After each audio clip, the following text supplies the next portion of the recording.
everybody, I'm Pia from Stitches and Scraps, and today I want to show you how I'm managing the floats on the back of this Fair Isle blanket square.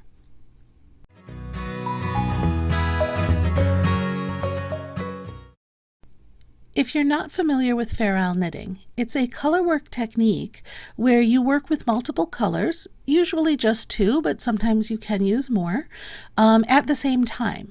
And whatever color or colors you're not using, you float them along the back of your fabric to carry them from one section where you need it to the next time that you need it. So a normal piece of Fair Isle looks like this. This is just a little swatch I worked up for you. And on the back you can see where all of those yarns have been floated from one spot to another spot. And this is what Fair Isle typically will look like at the back with these kinds of floats. Now, none of these floats are more than 3 stitches long, but they're still big enough to snag a toe or a finger if you're using it for a blanket. So a lot of times Fair Isle like this is done for, say, sweaters, where it's going to be on the inside and it's not really going to snag on anything. But I wanted to make a blanket square, and I wanted to use this Fair Isle technique. So I needed a way to lock those floats down completely so there was nothing to snag your fingers on or anything like that. So what I've done on this one is I've basically locked each float down with every single stitch. So every stitch I work, I am wrapping the yarn around the other yarn so that it locks it into place, and I want to show you how to do that. I'm on a wrong side row, and my square has a 4-stitch garter stitch border on it, so I've worked that for you already. Now I'm loosely following this chart. This is a rough draft and there are some mistakes in it, but right here, this is the area that I'm going to be following right now. The rest of it, ignore that. Specifically, whether I'm supposed to be on a right side or wrong side is different on the chart from what I'm actually doing, and the final version is going to be a little different. So, that being said, I'm on this row right here where I only need a yellow stitch right in the middle of the square. So I'm going to purl my way to where I need that yellow stitch. I've reached the point where I need to change colors, and if you look, my yellow yarn is forward in front of my green yarn, and I want to pick up the yellow. My general rule of thumb is going to be the color that I'm working with needs to be behind the color that I'm not working with. So the color I'm not working with needs to be in front. So to do that, I'm going to pass this green over the top of the yellow and pick the yellow up from underneath the green. Now when I hold this to make my stitch, you can see that the green yarn is in front of the yellow. Okay, the yellow is the one I'm working with and the green is in front of it. It's over the top of it. And that's going to lock it in place for me when I make this stitch. Okay, now I could just drop the yellow and continue on and leave the yellow sitting right here. But looking at my pattern, and this is where it needs a little planning ahead, on my next row I'm going to need the yellow over here, 1 stitch over from where it is now.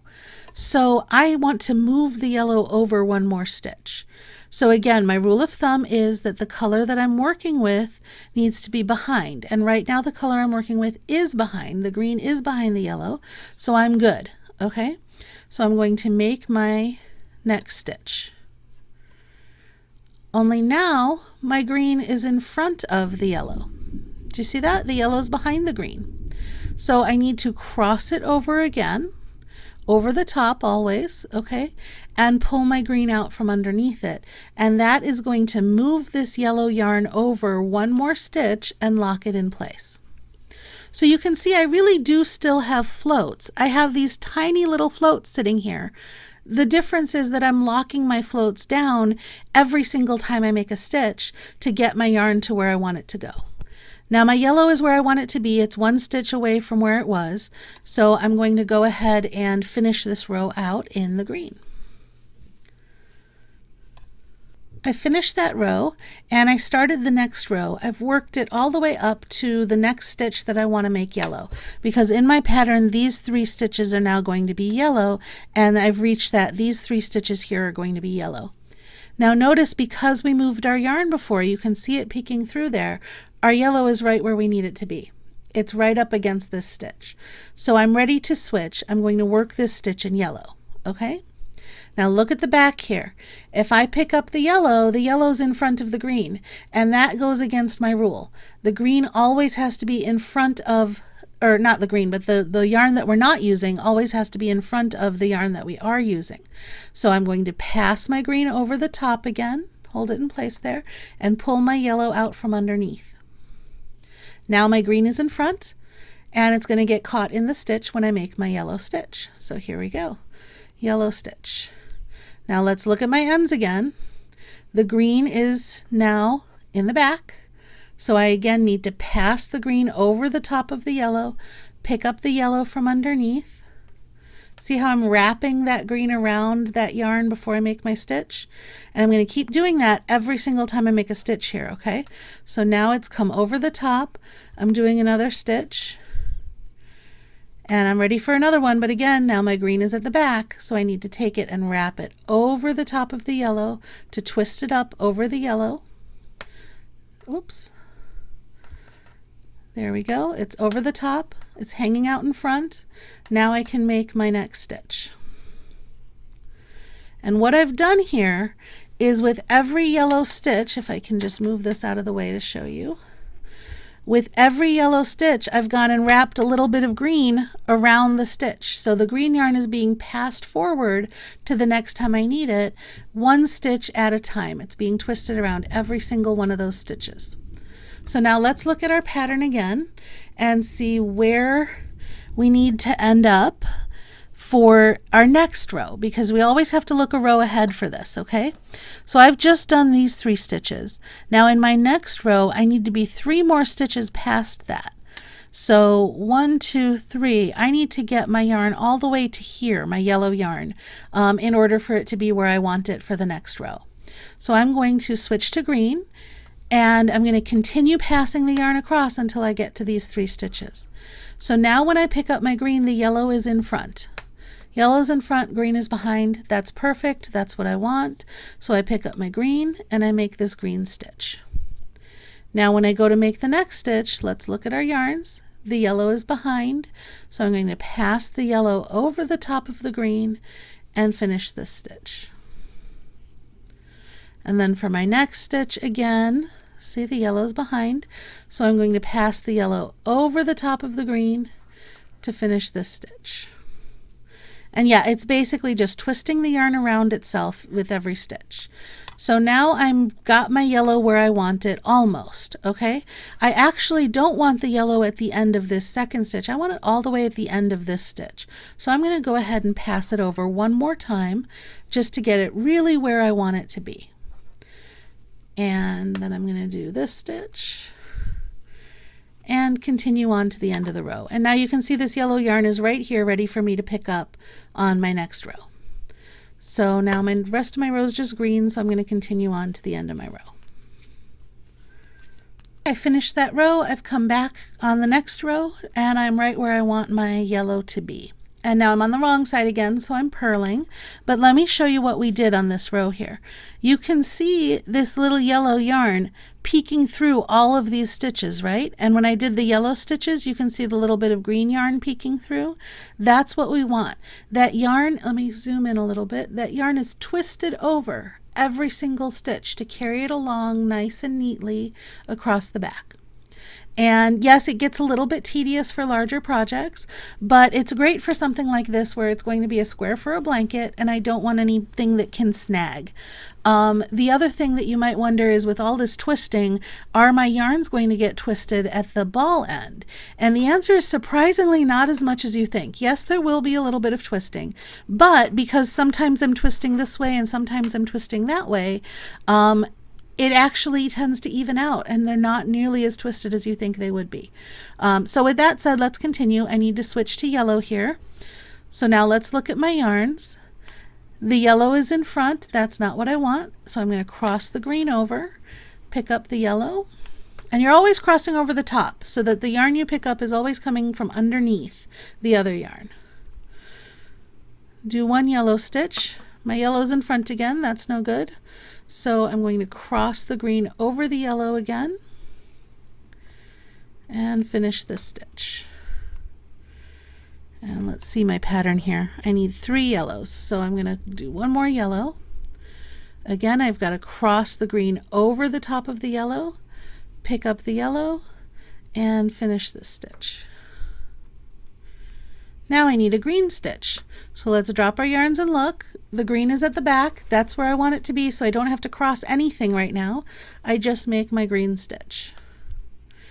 And now I'm back to a yellow stitch again. So looking at it, my yellow's at the back, so I don't have to cross anything. I just make my yellow stitch. So if you're just alternating stitches, it locks itself and you don't need to worry about it. My next stitch is green, so again, I don't have to do anything. Oops, except actually do the stitch. So I can just make my green stitch. And my next stitch is going to be yellow again. So one more time, I don't have to do anything. I just do my stitch. So that's kind of nice in the center there, where it just crosses itself for you. Now I'm doing more yellow though, and my yellow's in front, so I'm going to cross my green over the top, pick up my yellow, and complete the yellow stitch. And then I have one more yellow to do, so cross the green in front again, pick up the yellow, and do my yellow stitch. So now I've matched my pattern here. I've got 3 yellow stitches, 1 green, 1 yellow, 1 green, and 3 yellow. Just like here, 3 yellow, 1 green, yellow, green, and then 3 yellow. Now let's look at the next row. Where do I need to go?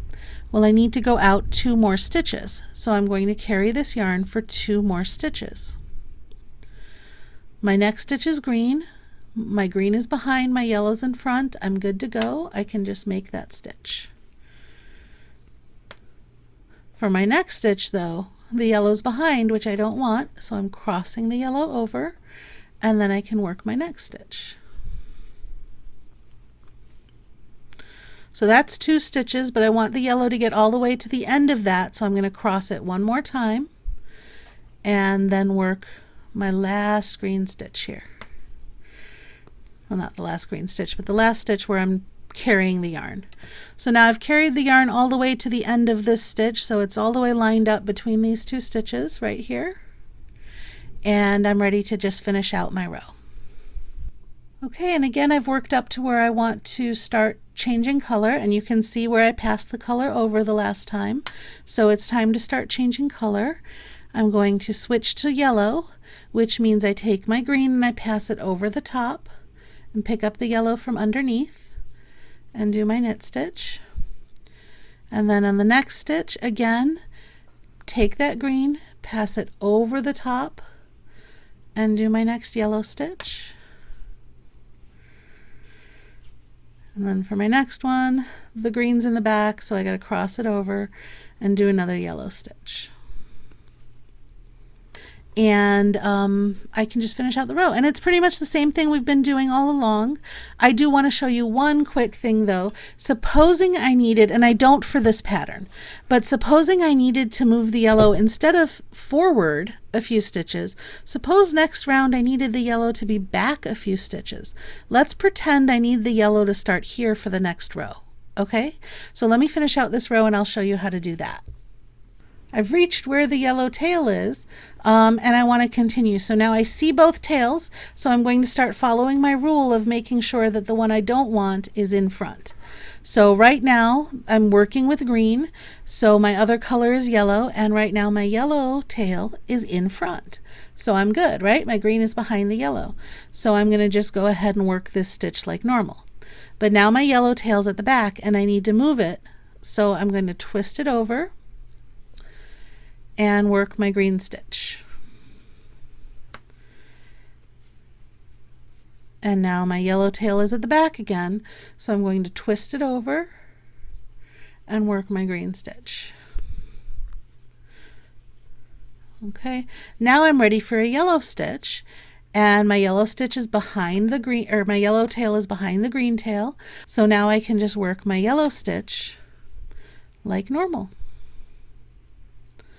And that's how you move your yarn. If you think about it, what you're doing is you're moving your non-working yarn with every stitch you make. So anytime you need to move it, you just keep doing the little twisty motion.